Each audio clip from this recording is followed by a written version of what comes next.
You're unfortunately probably familiar with apartheid, the system of racial segregation and discrimination that was enforced in South Africa from 1948 to 1994. What you may not have known is that apartheid was also enforced in South Africa's neighbour, Namibia.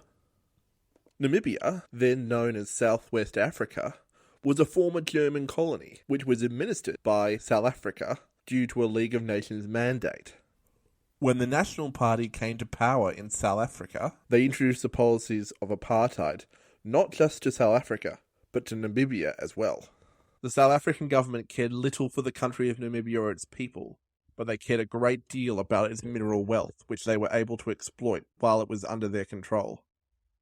During the period of apartheid in Namibia, Black Africans were subject to a wide range of restrictions on their rights and freedoms. Africans were forced to live in segregated areas, and were not allowed to enter certain areas designated for whites only.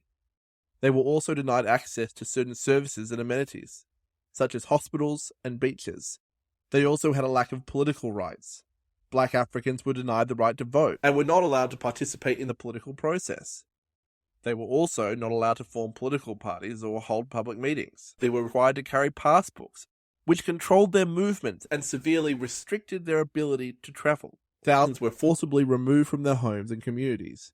This was done to disrupt the support of the liberation movement and to weaken the people's economic and social ties. They were also denied access to certain jobs and were paid lower wages than whites for doing the same work.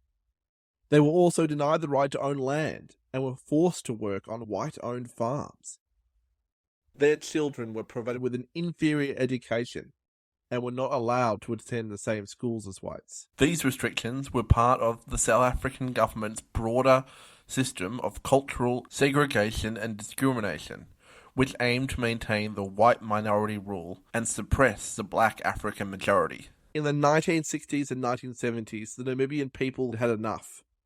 A liberation movement called the Southwest Africa People's Organization, or SWAPO, began to gain traction in Namibia. They waged a guerrilla war against South Africa in the hopes of winning their freedom.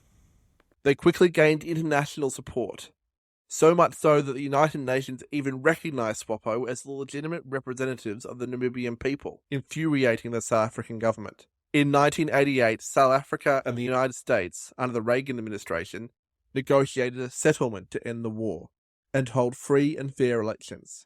The United Nations oversaw the transition, and in 1990, Namibia gained its independence, ending apartheid in the region. Sam Nujoma, the leader of SWAPO, became the first president of Namibia. Since getting their independence, Namibia has worked to address the legacy of apartheid and has made significant progress in areas such as education and health.